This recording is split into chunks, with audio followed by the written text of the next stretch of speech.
Welcome to another edition of History in Your Own Backyard. Today we're talking with Mr. and Mrs. Jan and Jerry Garbett. They're going to tell us all about the Burlington Cemetery right here in Burlington, Kentucky. How are you all doing today? Oh, we're doing quite well. Doing fine. Good. So tell us about where we are. Well, we are in, I guess, pretty much the center of town. Uh-huh. And in the old Burlington Cemetery, which was established in 1819, as a town cemetery for judges, lawyers, housewives, farmers, just a variety of the residents here in this area. So are there any famous people that are buried here? Oh, relatively speaking, yes. We have Israel Gilpin.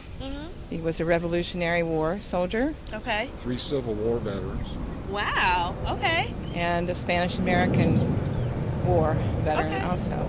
Now, I see that there are a couple of different plots here that are kind of gated off from everything else. Can you tell us the significance of those plots? Well, I think that the Riddle family here must have had a bit of money. Okay. Fountain Riddle was a lawyer. Oh. His mentor was James Calvert, who is buried over in that direction.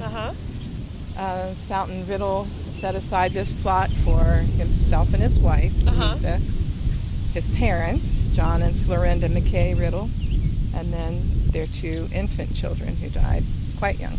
Okay. And what trivia facts can you tell us about the cemetery? Anything interesting? Anything cool? I think one of the coolest things is not actually in the cemetery. It was what was next to the cemetery, and that was Morgan Academy, which was established in 1814 and was open until 1897.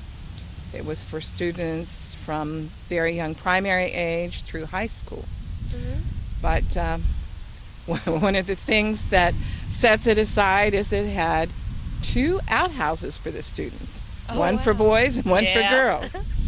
But even more so than that was the presence of Professor Henry Newton, who looked a lot like John Wilkes, or at least he had a crippled leg. He was a crack shot. And at recess time or free time, he would bring the boys out here and they would do target practice. There was a board fence that separated the academy from the cemetery at one time, and so they would do target practice. Okay. So there was a rumor, though, that went around that said he was John Wilkes Booth. Ah, interesting.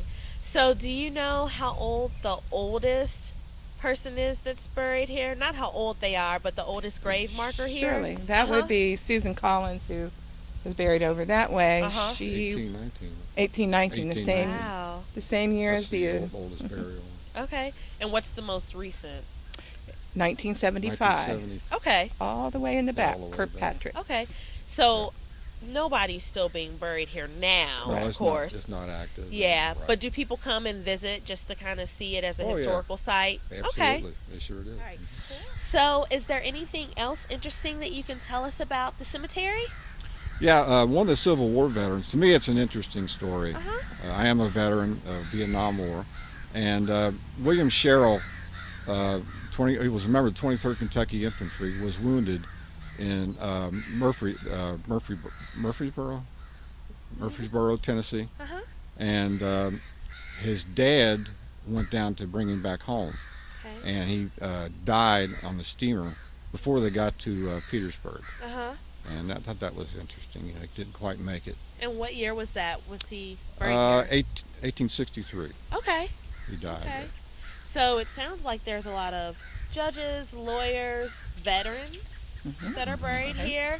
Yeah, really cool. Awesome. Well, is there anything else that you want to share? Kathleen Davis. Okay. And who was that? She was a housewife. She gave birth to 6 children before her 29th birthday. Oh my gosh. Married as a teenager, I guess maybe like Jerry and me. Young sweethearts. When Jerry was resetting her stone, we found her headstone and the base of her stone buried way beneath the soil, been submerged for a few years. Brought it up, Jerry reset her stone, and it was a June evening, just very pleasant night, and he stood back to admire his work. And he said that this breeze just kind of gently wafted by, and then a warm, peaceful feeling came over him, as if ethylene were saying thank you. It was just a good feeling. Yeah. Nice. To see the stone after being under the soil for all that time, and then getting erected, it was really good. Well, it takes special people to do what you all are doing, just in the preservation of the cemetery and to make sure that it stays nice and the upkeep of it. So thank you for Charlie Finch was a frail young man at the age of 19, and he wanted to join the Spanish-American War effort. And first time he was turned down because he was so frail. And so he tried again, and they did accept him. So he was mustered in Lexington, Kentucky. And they sent him to where's it, Jan? Chickamauga Park, Georgia. And he got typhoid fever, and he passed away there. And he's buried right down there. Thanks again for tuning in to today's edition of History in Your Own Backyard. Today we spent time with Mr. and Mrs. Jan and Jerry Garbett, the groundskeepers of the Burlington Cemetery right here in beautiful Burlington, Kentucky. They taught us all about it, and we really appreciate it. Remember, travel slowly and stop often. See you next time.